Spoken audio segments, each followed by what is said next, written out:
And a delight to deal with, to be perfectly honest. I think it's fair to say, and I can see this from my knowledge of football, but also from the people around me that spoke to me. I think, and also David himself, I think he's mellowed since he was last year. I think his sense of perspective has changed. Obviously, he's been away, had some very intriguing experiences, and whilst it's come with some knocks, it's also come with some successes as well.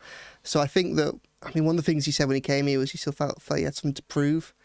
But I'm not really sure that he does anymore. I think he's more of comfortable being the adult in the room, and I think he's able to kind of bring that almost that wizened approach now to Everton, a club that, let's be honest, has needed that for some time. It's needed someone to come in that is not bigger than Everton, but has had bigger ideas and been around and got a broader perspective than just Goodison Park and Finch Farm, as wonderful as they are. And, I think we've seen his impact early. But really, on a professional level and on a personal level, just, real joy to deal with so far.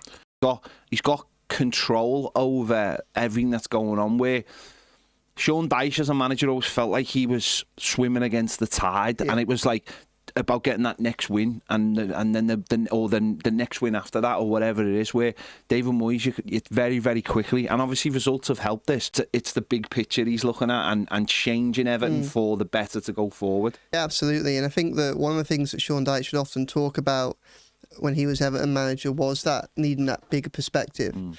And he'd often talk, certainly in the early days when he came in, about how emotional his dressing room was. It was boom or bust. He felt he inherited a dressing room where they almost over-celebrated the wins and kind of got too down about the defeat. So therefore, trying to find them some composure and a sustained level of temperament to be at, so that you can withstand the knocks, but then also not get too high off the successes, was quite difficult. For all that he said that, I also actually think that to some extent Sean Dyche was quite an emotional manager to deal with as well, even though if you were to sit him down, he'd probably deny that. And even though if you were to kind of watch his press conferences, you might see it's all deadpan and dry and, it looks like he's at the same level all the time. Well, actually, quite often how he was would depend on the results more than I think he was willing to let on. And that's quite tricky to deal with as a reporter sometimes. I think that you said about him swimming against the tide, I think, and looking for his next win.